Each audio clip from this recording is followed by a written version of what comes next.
یہ تصویر آپ دیکھ سکتے ہیں، یہ ہے قاضی فائز عیسیٰ کی، جو کہ روپ بدل کر دنیا میں پھر رہے ہیں۔ اور ایک اور تصویر آئی ہے سامنے عباد فاروق کی، ان کا روپ بھی بدل گیا ہے۔ دونوں تصویریں آپ دیکھ سکتے ہیں عباد فاروق میں کتنا فرق آ گیا ہے اور وہ کمزور بھی ہو گئے ہیں۔ اب دونوں میں فرق کیا ہے؟ جو دونوں نے روپ بدلے ہیں، اور عباد فاروق نے ایک آیت بھی کل پڑھ کر سنائی ہے جس سے حکومت کے دل آپ کہہ سکتے ہیں کہ سہم گئے ہیں۔ اتنی جلال والی وہ قرآنی آیت ہے، انہوں نے جو پڑھی ہے وہ بھی آپ کے سامنے رکھتے ہیں۔ سب سے پہلے قاضی فائز عیسیٰ کی تصویر دیکھیں۔ دنیا میں خود کو چھپانے کے لیے انہوں نے اپنا روپ ہی بدل لیا ہے۔ کچھ لوگوں نے جو کہ اس رجیم سے خوش ہوں گے، انہوں نے ان کے ساتھ تصویریں لی ہیں، پھر اس کو نیٹ پر لگایا جہاں سے یہ پکڑے گئے اور تصویر وائرل ہو گئی۔ اب اوورسیز کو پتہ چل چکا ہے کہ اب کس حلیے میں قاضی فائز عیسیٰ پھر رہے ہیں۔ پاکستان بھی آئے تھے یہ، یہاں کسی نے ان کو لفٹ نہیں کروائی، سلام تک لینے کوئی نہیں آیا ان سے، جس کے بعد وہ دوبارہ سے جو ہے وہ یورپ بھاگ گئے ہیں۔ اس پر قاسم خان سوری نے کہا کہ پاکستان کو تباہی سے دوچار کرنے والا بہروپیہ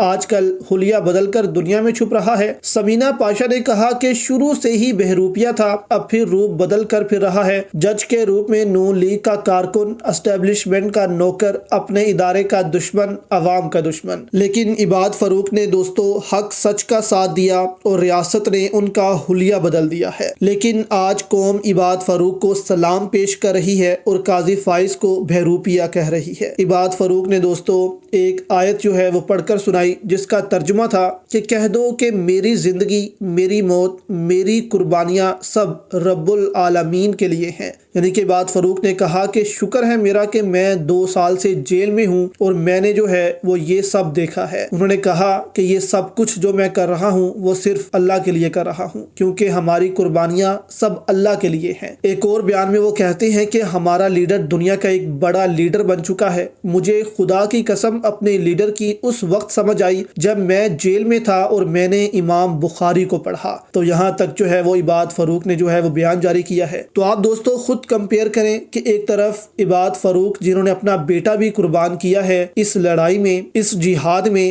جو کہ عباد فاروق کر رہے ہیں حقیقی معنوں میں آزادی کے لیے، اور دوسری طرف قاضی فائز عیسیٰ ہیں جنہوں نے اس رجیم کا ساتھ دیا اور نا انصافی کی، اور آخرت میں دوستو سب سے پہلا حساب جو ہے وہ ججوں کا ہی ہوگا کہ آپ بتائیں کہ آپ نے انصاف دنیا میں قائم کیا یا نا انصافی۔